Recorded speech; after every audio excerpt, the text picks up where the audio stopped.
Hello everyone, this is Vivek and welcome back to temperament of traders. So first of all happy new year to everyone. और मैं wish करता हूँ कि ये साल आपका बहुत अच्छा रहे। और आप देखेंगे, आप निफ्टी आप देखेंगे ऑलमोस्ट यहाँ पे आज फ्लैट ओपन हुआ। और इनिशियली आप देखेंगे एक स्विंग क्रिएट किया मार्केट, यहाँ पे एक सेलिंग स्विंग पहले क्रिएट हुआ था। अब देखेंगे जो कल का सपोर्ट यहाँ पे मार्केट में ड्रॉ था, यहाँ पे 23,500 मार्केट उसके पास टेस्ट करने नहीं आया और ऊपर से ही एक नया सपोर्ट यहाँ पे इंट्राडे में क्रिएट किया। और वहाँ से मार्केट में एक स्ट्रेंथ दिखा, जहाँ से आप देख सकते हैं हायर हाइज और हायर लोज यहाँ पे बनते हुए आपको दिखे होंगे। तो यहाँ पे आप देख सकते हैं स्लो एंड स्टडी मार्केट ऊपर जाए। ये तभी होता है जब ऊपर के साइड बहुत सारे रेजिस्टेंस हो। तो यहाँ पे जब भी मार्केट ऊपर मूव करता है तो ऐसे स्विंग्स बना के ही मूव करता है। और यहाँ पे बड़े मूव्स या डायरेक्शनल मूव तभी आते हैं जब कोई एक्सपायरीज रहता है और वहाँ पे कोई एक्यूमुलेशन लेवल ब्रेक होता है या फिर शॉर्ट कवरिंग होता है। देन वहाँ पे बड़े मूव्स एक्सपेक्टेड रहते हैं। अदरवाइज आप देखेंगे नॉन एक्सपायरीज दिन में आपको स्विंग बनते हुए यहाँ पे चलेंगे और ऊपर धीरे धीरे ये स्विंग शिफ्ट होते रहेंगे अगर बाइंग स्ट्रेंथ रहेगा तो आप देखेंगे यहाँ पे इनिशियली एक बाइंग स्ट्रेंथ यहाँ पे मार्केट में दिखा फर्स्ट स्विंग के बाद। और मार्केट फिर से इसी रेंज में आप देखेंगे 24,000 और 23,500 इसी रेंज में आज मिड रेंज में कहीं आके यहाँ पे क्लोज किया है। तो यहाँ से मार्केट यहाँ पे आप देख सकते हैं अगर ऊपर की तरफ प्रोसीड करता है तो निश्चित रूप से यहाँ 24,000 के पास यहाँ अगर पहुँचता है और ये लेवल ब्रेक होता है तो यहाँ पे एक अच्छा बाइंग स्ट्रेंथ दिखेगा मार्केट में। अदरवाइज अगर इस जोन में थोड़ा सा यहाँ पे टाइम पास करता है, मार्केट स्विंग क्रिएट करता है, साइडवेज रहता है, तो यहाँ पे थोड़ा हम अलर्ट रहेंगे ऑप्शन बाइंग में।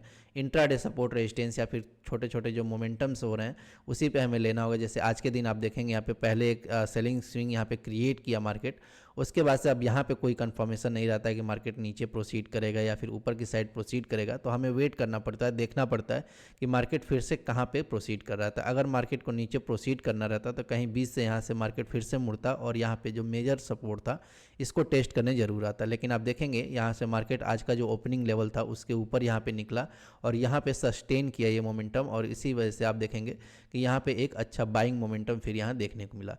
तो ऐसे आप कई मोमेंटम पहचान सकते हैं कि कैसे स्विंग्स क्रिएट हो रहे हैं और उसके बेसिस पे आप देख सकते हैं कि कहाँ पे स्ट्रेंथ क्रिएट हो रहा है मार्केट में। आप देखेंगे यहाँ पे जैसे ये कंसोलिडेट हो रहा था, यहाँ पे मैंने एक ट्रेड लिया था और निफ्टी में एक ट्रेड लिया था, उसके बाद से सेंसेक्स में मैंने एक मोमेंटम के लिए ट्रेड लिया था। तो ये आप देख सकते हैं पहले 150 क्वांटिटी में, छोटे क्वांटिटी में ही मैंने एंट्री लिया था, क्योंकि मैंने आपको ऑलरेडी बहुत बार ये डिस्कस कर लिया कि इस रेंज में थोड़ा रिस्क हम अवॉइड करके चलेंगे और थोड़ा अलर्ट रहेंगे। पहले ही बार में ऐसा नहीं है कि हमें स्ट्रेंथ दिखा तो यहाँ पे मेजर क्वांटिटी में आप एंट्री ले लिया और फिर से रिवर्स कर गया मार्केट, तो वहाँ बड़ा लॉस लेना पड़ जाएगा। इसीलिए पहले मार्केट को टेस्ट करिए कि क्या आप जो सोच रहे हैं वैसा मार्केट बिहेव कर रहा है कि नहीं। इसीलिए आप देखेंगे यहाँ पे मार्केट जैसे लगा कि यहाँ पे स्ट्रेंथ दिखा रहा है, देन उसके बाद से यहाँ पे मैंने फिर से यहाँ पे 300 क्वांटिटी ऐड किया था निफ्टी में और एक अच्छा मोमेंटम मिलने के बाद इसको मैंने एग्जिट किया था। तो आप देखेंगे यहाँ पे एक छोटे छोटे मोमेंटम्स ही इस जोन में हमें कैच करने पड़ेंगे। यहाँ पे बहुत बड़े टारगेट्स यहाँ पे नहीं मिलेंगे क्योंकि बार बार ऊपर से रेजिस्टेंस लेवल्स हैं, तो यहाँ पे बार बार सेलर्स पुश करेंगे नीचे की तरफ, मार्केट को स्विंग्स क्रिएट करेंगे। इसीलिए छोटे छोटे मोमेंटम्स यहाँ पे कैच करने पड़ेंगे।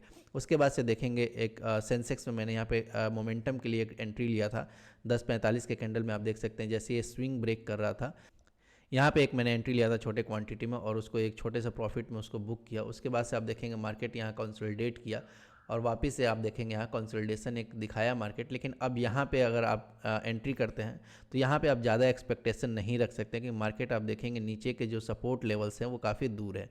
तो 78,000 ऑलमोस्ट यहाँ से ट्रैवल करके मार्केट 500 पॉइंट ऊपर आ चुका है और यहाँ कंसोलिडेट कर रहा है।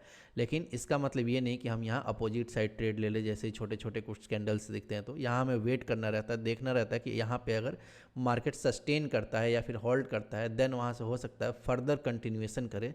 लेकिन अब यहाँ से जब कंटिन्यूएशन होता है तो ज़्यादा बायर्स यहाँ पे इंटरेस्ट नहीं दिखाते हैं, या फिर जो लोग भी इधर एंट्री लिए रहते हैं वो यहाँ पे प्रॉफिट बुक कर रहे होते हैं। तो यहाँ पे हमें क्विकली निकलना पड़ेगा, यहाँ पे छोटे प्रॉफिट्स में ही निकलना पड़ेगा।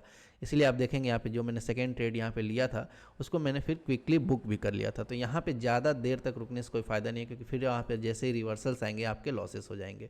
तो इसीलिए जब भी सेकेंड रैली हो तो वहाँ पर हमें क्विकली प्रॉफिट बुक करने रहते हैं। यहाँ पर आप फर्स्ट रैली में आप एक्सपेक्ट कर सकते हैं कि कुछ क्विक मोमेंटम्स मिले, तो यहाँ पर आप रुक सकते हैं। लेकिन ऐसे जोन में अब जैसे मार्केट यहाँ पर ट्रेवल करके आ चुका है तो यहाँ पर हमें थोड़ा सा क्विकली एक्ट करना पड़ेगा और जो भी प्रॉफिट मिल रहा है छोटा मोटा उसको लेके यहाँ पे बुक करना पड़ेगा, अदरवाइज रिवर्सल्स में लॉसेस हो जाते हैं। उसके बाद से आप देखेंगे मार्केट स्विंग नेचर शो किया। उसके बाद से मैंने यहाँ कोई मेजर ट्रेड लिया नहीं, क्योंकि यहाँ पे जो अच्छा एक ट्रेड मिल गया था उसके बाद से आप देखेंगे रेजिस्टेंस लेवल एक क्रिएट हुआ मार्केट में और मार्केट इसी के बीच में यहाँ ट्रैवल किया। यहाँ पे आप देखेंगे एक लेवल ज़रूर ब्रेक हुआ था, लेकिन यहाँ पे मैंने कोई मेजर ट्रेड नहीं लिया क्योंकि प्रीमियम पे मुझे उतना स्ट्रेंथ नहीं दिख रहा था और इतना कॉन्फिडेंस भी नहीं आ रहा था कि यहाँ से मार्केट बहुत ही अच्छा मोमेंटम कर जाएगा।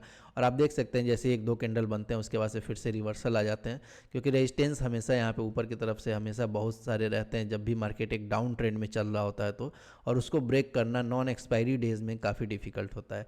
अगर यही एक्सपायरी डेज रहते हैं और यहाँ पे एक्यूमुलेशन हुआ रहता है, जैसे सपोज अगर एक्सपायरी डेज में मार्केट अगर इधर कहीं ट्रैवल करके ऐसे ही स्विंग्स क्रिएट करे और स्ट्रेंथ दिखाए, देन सेकेंड हाफ में कई बार क्या होता है हमें शॉर्ट कवरिंग आती है और यहाँ जितने भी एक्यूमुलेशन हुए रहते हैं वो ब्रेक होते हैं, तो यहाँ पे शार्पली हमें फॉलोअप्स मोमेंटम देखने को मिलते हैं। तो ऐसे जोन में हम जरूर रुक सकते हैं, लेकिन ऐसे टाइम पे आप देखेंगे कि एक बार मोमेंटम हुआ है उसके बाद से आपको यही एक्सपेक्टेशन रहता है कि मार्केट में स्विंग्स बनेंगे। सो एक दो बड़े कैंडल या फिर अच्छे कैंडल के बाद से फिर से रिवर्स हो, यही एक्सपेक्टेशन रहता है और इसीलिए यहाँ पे इसके बाद से कोई मेजर ट्रेड मैंने नहीं लिया।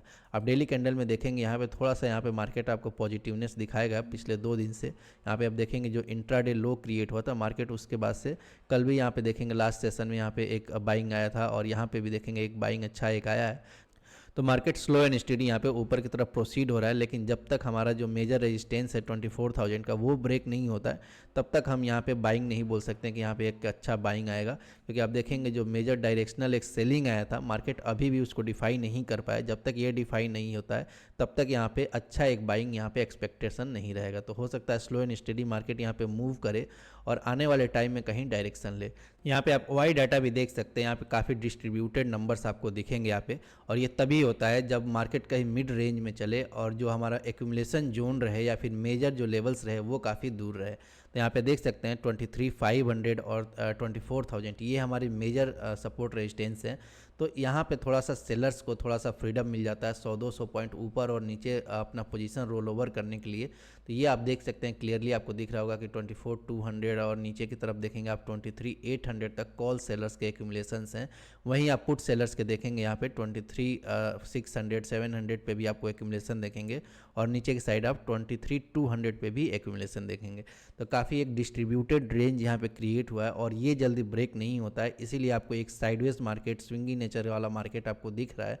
जब तक ये कोई एक मेजर फोर्स नहीं आता है या फिर एक डायरेक्शनल बाइंग या सेलिंग नहीं आती है तब तक ये सारे जो एक्यूमुलेशंस जो है ये नहीं ब्रेक होंगे और तब तक हमें थोड़ा सा अलर्ट रहना होगा और यहाँ पे छोटे छोटे हमें स्विंग्स में ही डील करना पड़ेगा। तो जैसे ही हमें इंट्राडे सपोर्ट रेजिस्टेंस ब्रेक होते हैं वहाँ पे थोड़ा सा अलर्ट रहिए और एक बार आपका अगर प्रॉफिट बन जाए तो यहाँ पे कोशिश करिए कि उसको सेव करके जाने का। यहाँ पे आप ज़्यादा एक्सपेक्टेशन मत रखिए जब तक मेजर्स लेवल यहाँ पे ब्रेक नहीं होते हैं। यहाँ पे थोड़ा डिफिकल्टी जरूर है ऑप्शन बायर को, ये थोड़ा सेलर्स मार्केट आप बोल सकते हैं कि यहाँ क्रिएट हो चुका है। तो हम वेट करेंगे जब तक यहाँ पे कोई मार्केट डायरेक्शन नहीं लेता है और एक्यूमुलेशन लेवल ब्रेक नहीं होता है। तो सिमिलरली आप यहाँ पे सेंसेक्स में भी देखेंगे यही स्टोरी रहा। आप देखेंगे यहाँ पे कुछ मोमेंटम्स हुए इंट्राडे में और धीरे धीरे आप देखेंगे यहाँ पे जो सपोर्ट क्रिएटेड था प्रीवियस डे पे वो ऊपर की तरफ आज शिफ्ट हुआ है। जो इंट्राडे सपोर्ट अभी मार्केट में है यहाँ पे 78,000 के पास है और जो हमारा रेजिस्टेंस लेवल बना हुआ है वो 79,000 के आसपास है। तो मार्केट अभी आप देखेंगे यहाँ पे अगर ये स्विंग ब्रेक होता है तो एक मोमेंटम छोटा सा एक्सपेक्टेशन जरूर रहेगा, क्योंकि यहाँ पे जो बाइंग नीचे से कर रहा है वो यहाँ पे एसएल अपना शिफ्ट करते हैं धीरे धीरे और जो प्रीवियस लोज रहते हैं उस पर यहाँ पे ला के रखते हैं। तो आप 79,000 का एक राउंड लेवल भी है, तो यहाँ पे एक एक्यूमुलेशन जरूर होगा। और कल मार्केट आप देखेंगे यहाँ पे गैप डाउन ओपन होता है या फिर नीचे की तरफ आके यहाँ कंसोलिडेट करके ये ब्रेक करता है तो नीचे के साइड हमें कुछ मूव्स मिल सकता है। अदरवाइज अगर मार्केट स्लो एंड स्टेडी ऊपर जाता है तो हम थोड़ा वेट करेंगे जब तक मेजर एक्यूमुलेशन लेवल यहाँ पे नहीं ब्रेक होता। एक्सपेक्टेशन यही रहेगा कि यहाँ पे स्विंग बनाते हुए मार्केट ऊपर जाए या फिर यहाँ पे साइडवेज नेचर शो करे और फिर उसके बाद से किसी दिन अगर अच्छा बाइंग आता है देन वहाँ पे हो सकता है एक्यूमुलेशन लेवल ब्रेक करे। बैंक निफ्टी भी आप देखेंगे यहाँ पे ऑलमोस्ट फ्लैट ओपन हुआ था और 50,500 पे यहाँ पे देखेंगे एक सपोर्ट क्रिएट किया है मार्केट और ऊपर की तरफ एक अच्छा एक स्ट्रेंथ दिखाया है मार्केट यहाँ पे और यहाँ पे एक इंपॉर्टेंट लेवल क्रिएट किया है जो आप देख सकते हैं कि यहाँ पे स्विंग्स यहाँ पे होल्ड कर रहे हैं। तो आप देखेंगे 51,000 आने वाले टाइम में एक रेजिस्टेंस सपोर्ट की तरह एक्ट कर सकता है अगर मार्केट यहाँ से ऊपर निकलता है तो, और मार्केट खुलने के साथ यहाँ पे नीचे आ जा सकता है। देन यहाँ पे हमें एक साइडवेज मार्केट देखने को मिल सकता है, लेकिन मार्केट यहाँ पे 51,000 या उसके ऊपर अगर ओपन होता है और उसके बाद से ऊपर प्रोसीड करता है देन यहाँ पे हो सकता है 51,000 अभी एक अच्छा सपोर्ट एक्ट करे और ऊपर की तरफ slow and steady market move करे। तो थोड़ा सा यहाँ पे वेट करेंगे पेशेंसली, थोड़ा देखेंगे डायरेक्शन कहाँ ले रहा है मार्केट, क्योंकि यहाँ पे अभी कन्फ्यूजन जोन में ही चल रहा है मार्केट। तो जब तक एक डायरेक्शन नहीं लेता है मार्केट, एक मेजर ब्रेक थ्रू नहीं मिलता है हमें, थोड़ा सा हम रिस्क अवॉइड करेंगे और कोशिश करेंगे छोटे छोटे जो ट्रेड्स क्रिएट हो रहे हैं, प्राइजेक्शन क्रिएट हो रहे हैं या फिर मोमेंटम क्रिएट हो रहा है, इंट्राडे सपोर्ट रेजिस्टेंस पे अगर कुछ ब्रेक हो रहा है वहाँ पे हम छोटे ट्रेड्स लेंगे या फिर छोटे रिस्क में हम ट्रेड करेंगे जब तक कोई मेजर ब्रेक थ्रू नहीं मिलता है। तो सो आई होप ये वीडियो आपको अच्छा लगा होगा। वीडियो अच्छा लगा तो please like the video, channel पर नए हैं तो please subscribe the channel. Thank you.